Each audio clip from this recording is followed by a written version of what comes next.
স্ত্রীর কাছে বেশি বেশি ভালোবাসা পাওয়ার কোনো দোয়া বা আমল আছে কিনা দয়া করে জানাবেন। সব কি প্রশ্ন করেন আপনারা, আমি বুঝি না।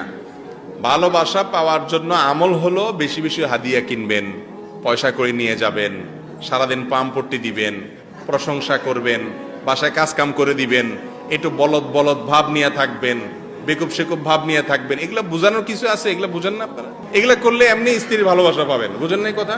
স্ত্রীর ভালোবাসা পাওয়ার জন্য এসব ভাবসাব নিলে দেখবেন ইনশাল্লাহ এমনি ভালোবাসা পাচ্ছেন। আমি একটা কথা সবসময় বলি, বাসায় গিয়া খুব বেশি চালাক চালাক ভাব ধরবেন না।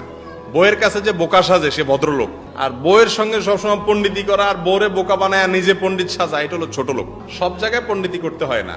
আর জগতে দূরে পণ্ডিতি করে বেড়ান, বাসা আসলে একটু বেকুব সেকুব থাকবেন, বোকাশোকা থাকবেন, যাতে বউ মনে করে আরে কিচ্ছুই বুঝে না বেচারা, আমি তো সব বুঝি। ভাবটা এমন। আবার রশিটা ঠিক রাখেন না, আবার এরকম বোকা সাইজেন না যে আপনার কান ধরে এমনি ঘুরায় আবার এমনি ঘুরায়, এরকম আবার হয়ে যায় না। গল্লির ঠাওয়ার ঠিক রাখেন, রাইখা এরপরে একটু বোকা সাজবেন, বেশি চালাই করতে যাবেন না। শাসন করবেন সোহাগের সুরে, শাসন করতে গিয়ে আবার ছেঁচড়ার মতো আচরণ করবেন না। বহুত পুরুষ আছে সংসার করে ঠিক আছে বউয়ের সাথে, কিন্তু ছেঁচড়ার মতো সংসার করে, আছে না নাই? ঘেউ ঘেউ ঘেউ ঘেউ ঘেউ ঘেউ ঘেউ ঘেউ সারাদিন। বাহিরে আসাল ফেরেশতার মতো, আছে না নাই?